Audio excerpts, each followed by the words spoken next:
শেখ হাসিনার কাছেও আর কোনো অপশন নেই, ভারতের কাছেও আর কোনো অপশন নেই। এখন একটাই অপশন, যমুনা ঘেরাও। যমুনা ঘেরাও কর্মসূচি দিয়ে যমুনা ঘেরাও করে ডক্টর ইউনূসকে নামাতে হবে প্রধান উপদেষ্টা পদ থেকে। হাসিনা বীরের বেশে এক মহাশক্তি নিয়ে আওয়ামী লীগ বাংলার জনগণের প্রিয় দল হিসেবে এই বাংলাদেশে ফিরে আসবে এবং ফিরে আসছে।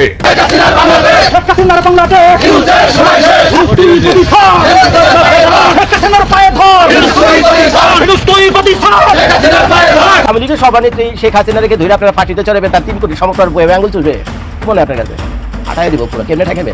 বাংলাদেশে যে জেলখানায় শেখ হাসিনাকে জেলিয়ে রাখবেন সেই ইটি তো গায়েব করে দিবেন। শেখ হাসিনা অচিত্রত তিনি বাংলাদেশে বীরের বেশে ফিরে আসছে। দেখেন নাই আওয়ামী লীগের মিছিলগুলো, সরকার পতনের গ্রামীণ ব্যাংকগুলো আগুন, দেখেন নাই এভাবেই আওয়ামী লীগ ভয়ঙ্কর ভাবে ফিরে আসবে। স্যার ইউনূসের মেয়াদ তো শেষ হয়ে আসছে, আমি নয় কোন এক্সপায়ার ডেট চলে আসছে, ওনার গভর্নমেন্টের এক্সপায়ারি ডেট চলে আসছে, সবাই এখন সেফ এক্সিট নিয়ে ব্যস্ত, কে কোন দেশে যাবে, কেউ কোনো দেশের আবার ডিপ্লোম্যাট হিসেবে যেতে যাচ্ছে, অর্থাৎ রাষ্ট্রদূতের পদ চাইতেছে বিভিন্ন দেশে, কারণ সেফ এক্সিটের জন্য ওয়ে লাগে।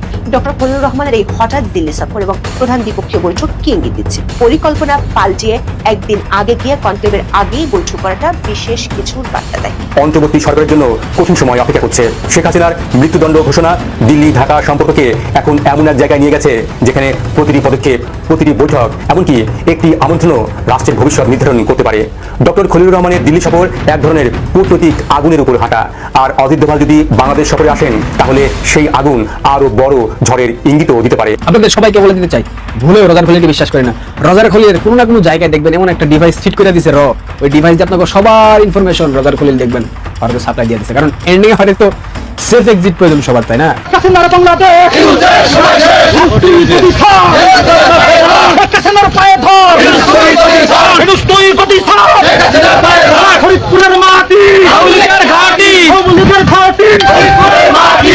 কিছুদিন পরে আওয়ামী লীগ বর্তমান চালাচ্ছে না একাই 100, কথায় আছে না 10-এর লাঠি একের বোঝা মাথায় করে আওয়ামী লীগ রাজপথে ইনস্ট্যান্ট নাও এখন পর্যন্ত তারা ভূমিকা পালন করছে যে 1 2 3 4 ইউনূস তুই গদি ছাড়, ইউনূস সরকার পতনের আন্দোলন করছে। এই ইনস্ট্যান্ট নাও এখন পর্যন্ত আওয়ামী লীগ। ওই যে নানক কি বলছে দেখেন নাই, শেখ হাসিনা আসবেই। আর অবৈধ ট্রাইব্যুনালের রায় শুনে শেখ হাসিনা কি বলেছে যে আই ডোন্ট কেয়ার, আল্লাহ আমাকে জীবন দিয়েছে, আল্লাহ আমার জীবন নিবে, আর তার ট্রাইব্যুনাল অনেক দূরের কথা। এখন আসুন আমি বলি আপনাদের লাস্ট কথা, আওয়ামী লীগ অলমোস্ট ফিরে আসছে। শেখ হাসিনা তিনি বাংলাদেশে ফিরবেন, এটা চিরন্তন বাস্তব কথা। উল্টো দিকে তার যে ট্রাইব্যুনাল রয়েছে দেখবেন জাস্ট উড়ে যাবে, মানে কার ট্রাইব্যুনাল? ডক্টর ইউনূসের। শেখ হাসিনা পার একবার এই ট্রাইব্যুনাল উড়ে যাবে, জাস্ট উড়ে যাবে, এটা মিলায় রাখেন। আর এর থেকে বড় কথা কি জানেন? সেটি হচ্ছে ভাই আওয়ামী লীগের পাশে বাংলাদেশের জনগণ রয়েছে। দেখেন নাই তারা মিষ্টি খাচ্ছে, এখন তারা মিষ্টি কেন খাচ্ছে? শেখ হাসিনার ভয়ে, যে ভাই কোনোভাবে যদি শেখ হাসিনা বেঁচে যায় আমাদের গলায় ফাঁসির দড়ি পড়বে, এটা আল্লাহ ব্যতীত কেউ আটকাতে পারবে না, আল্লাহ ব্যতীত কেউ আটকাতে পারবে না। এই খুশিতে তারা মিষ্টি খাচ্ছে। আমি বলতে চাই যারা নাকি আওয়ামী লীগ করেন নিজের কলিজার ভিতরে এতটুকু অনুভূতি রাখেন যে আমাদের নেত্রীকে কতটা ভয় পেলে বা তাদের অপকর্মের জন্য কতটা অনুতপ্ত হলে নিজেদের ভিতরে ভিতরে তারা মিষ্টি খায়, কারণ তাদের ভয় নিজেদেরকে মনে করেন ঘুমাতে দেয় না রাতে, যে শেখ হাসিনা যদি কোনোভাবে বাংলাদেশে ফিরে আসে সেদিন বাংলাদেশে গৃহযুদ্ধ হবে, ভয়ঙ্কর পরিস্থিতি হবে, আমাদের ফাঁসিকে কেউ রক্ষা করতে পারবে না শুধুমাত্র আল্লাহ ব্যতীত। বোঝেন নাই? এতটুকুই যথেষ্ট। শেখ হাসিনা যে ইনস্ট্যান্ট নাও এখন পর্যন্ত শেখ হাসিনাকে আল্লাহ বাঁচায় রাখছে, এইটাই মোর দেন এনাফ আলহামদুলিল্লাহ। কারণ কি জানেন? জঙ্গিবাদীদের বিচার করার জন্য, জঙ্গিবাদীদের কলেজার ভিতরে ভয় আনার জন্য শেখ হাসিনা অচিত্রত তিনি বাংলাদেশে বীরের বেশে ফিরে আসছে। দেখেন নাই আওয়ামী লীগের মিছিলগুলো, সরকার পতনের গ্রামীণ ব্যাংকগুলো আগুন, দেখেন নাই এভাবেই আওয়ামী লীগ ভয়ঙ্কর ভাবে ফিরে আসবে। এনিওয়ে আমি আর কিছু বলছি না। যারা নাকি বর্তমানে আওয়ামী লীগের কর্মীরা আপনারা ভয় রয়েছেন যে শেখ হাসিনার ফাঁসি রায় দিয়েছে, তাদের জন্য এই ভিডিওটি যে আওয়ামী লীগ ইনস্ট্যান্ট নাও এখন পর্যন্ত তারা রাজপথ দখল করে আছে। শেখ হাসিনার ইস্যুতে ভারত কৌশল পাল্টাতে পারে। তিনি যদি ভাবেন শেখ হাসিনাই ভারতের দীর্ঘমেয়াদী বিনিয়োগ, তাহলে ইউনূস সরকারের উপর চাপ আরও বাড়বে। আর ঝুঁকি নাম্বার 3, বাংলাদেশের নিরাপত্তা কাঠামো আরও ভারত নির্ভর হতে পারে। আন্তর্জাতিক গণমাধ্যম টয়েচে ভেলে বলছে, বৈঠকে খলিলুর রহমানের সঙ্গে ছিলেন বাংলাদেশের সেনাবাহিনীর উচ্চপদস্থ কর্মকর্তারা। দোভাল এমন বৈঠকে উপস্থিত থাকলে বাংলাদেশ ভারত নিরাপত্তা চুক্তি, সীমান্তে যৌথ অপারেশন, গোয়েন্দা তথ্য বিনিময় বাস্তবায়নের সম্ভাবনা আরও বাড়বে। অজিত দোভালের সঙ্গে খলিলুর রহমানের বৈঠক কি ভারতের সঙ্গে বাংলাদেশের সম্পর্ক জোড়া লাগবে? আংশিকভাবে হ্যাঁ, তবে পুরোটা নয়।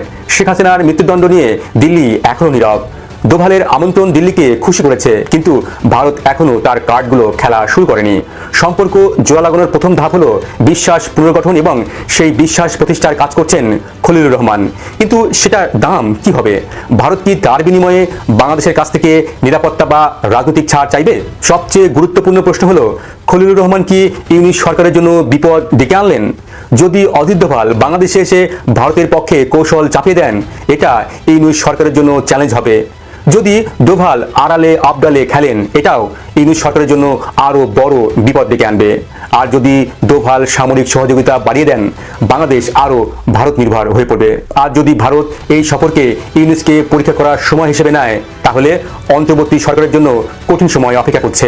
শেখ হাসিনার মৃত্যুদণ্ড ঘোষণা দিল্লি ঢাকা সম্পর্ককে এখন এমন এক জায়গায় নিয়ে গেছে, যেখানে প্রতিটি পদক্ষেপ, প্রতিটি বৈঠক, এমনকি একটি আমন্ত্রণও রাষ্ট্রের ভবিষ্যৎ নির্ধারণ করতে পারে। ডক্টর খলিলুর রহমানের দিল্লি সফর এক ধরনের কূটনৈতিক আগুনের উপর হাঁটা। আর অজিত দোভাল যদি বাংলাদেশ সফরে আসেন, তাহলে সেই আগুন আরো বড় ঝড়ের ইঙ্গিতও দিতে পারে। প্রতিরক্ষামন্ত্রী খলিলুর রহমান সে কিন্তু ভারতে গিয়ে চেষ্টা করছে ভারতকে বোঝানোর জন্য যে আমাদের সাথে সম্পর্ক স্থাপন করুন, আওয়ামী লীগের সাথে সম্পর্ক আগের মতো রেখে কোনো লাভ নেই, আওয়ামী লীগের ভবিষ্যৎ নেই, শেখ হাসিনা বয়স হয়ে গেছে, শেখ হাসিনা চ্যাপ্টার বাদ দেন, ওনাকে আমাদের কাছে ফিরিয়ে দেন, আমাদের সাথে সম্পর্ক ভালো করুন এবং পরবর্তী যে সরকার আসবে তার সাথে সম্পর্ক ভালো করে কাজ করুন। কিন্তু ভারত বেঈমান না। পৃথিবীর মধ্যে দুইটা রাষ্ট্র আছে তার বন্ধুদের সাথে কখনো বেইমানি করে নাই, তার কোনো ইতিহাস নাই।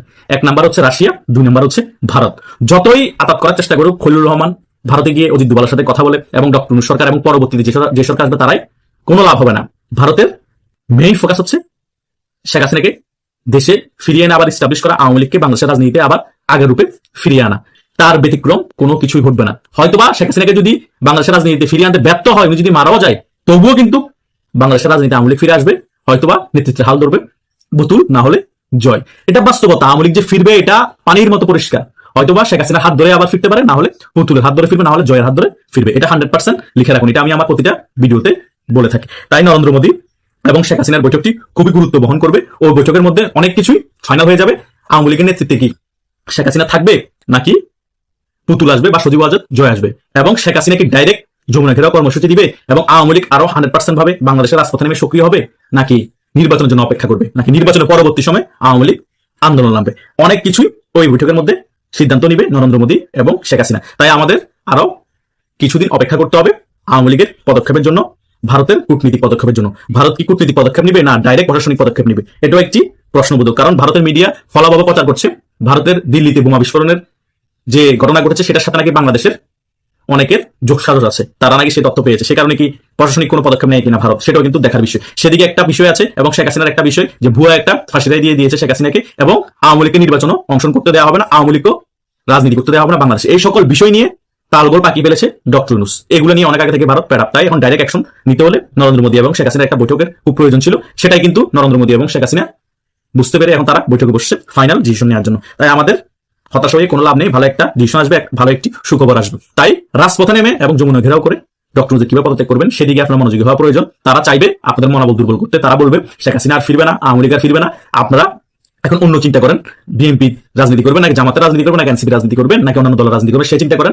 আওয়ামী লীগের নির্বাচনও আসবে না, আওয়ামী লীগের রাজনীতি এখানেই শেষ। বাংলাদেশের মানুষ আওয়ামী লীগকে চায় না, বাংলাদেশের মধ্যে আওয়ামী লীগের কবর রচনা হয়েছে। অনেকভাবে ওরা আপনাদেরকে বিনাশ করার চেষ্টা করবে, কিন্তু আমরা জানি যারা মুক্তিযুদ্ধ সপক্ষ শক্তি এবং যারা বাংলাদেশ আওয়ামী লীগ করে তাদেরকে বোম মারলো, তারা আওয়ামী লীগকে ভোট দিবে, তারা মরে গেল, আওয়ামী লীগের সাইড থেকে অন্য সাইডে যাবে না। তাই শুধু ঘরে বসে থেকে সমর্থক না হয়ে শেখ হাসিনার নির্দেশে এভাবে যমুনা ঘেরাও করে রাজপথে নেমে ডক্টর ইউনূসের পতন করবেন, শেখ হাসিনাকে দেশে ফিরিয়ে আনবেন, আবার আওয়ামী লীগকে বাংলাদেশের রাজনীতিতে চাঙ্গা করবেন। সেদিকে এখন মেইন ফোকাস হওয়া প্রয়োজন। বাকি সবকিছু ভুলে যান, যে ফাঁসি হয়েছে, 5 আগস্ট আওয়ামী লীগের পতন হয়েছে, আওয়ামী লীগের উপর স্ট্রুমলা চালাচ্ছে, এই সকল কিছু ভুলে গিয়ে সামনে একটা জিনিসই ফোকাস দিবেন, শেখ হাসিনাকে বাংলাদেশে ফিরাতে হবে, আওয়ামী লীগকে আবার ক্ষমতায় আনতে হবে, আওয়ামী লীগকে রাজপথে আবার দাপটের সহিত রাজনীতি করতে আমরা যাতে দেখতে পাই সেদিকে আমাদের মেইন নজর দিতে হবে। তাহলে কিন্তু আওয়ামী লীগ আগের 10 গুণ রূপে ফিরে আসবে এবং শেখ হাসিনা বাংলাদেশে ফিরে আসবে। এবং আমাদেরকে সাপোর্ট দেওয়ার জন্য বিশ্বের অনেক দেশ মুখিয়ে আছে, ভারতও আছে। তাই হতাশাগ্রস্ত হয়ে কোনো লাভ নেই।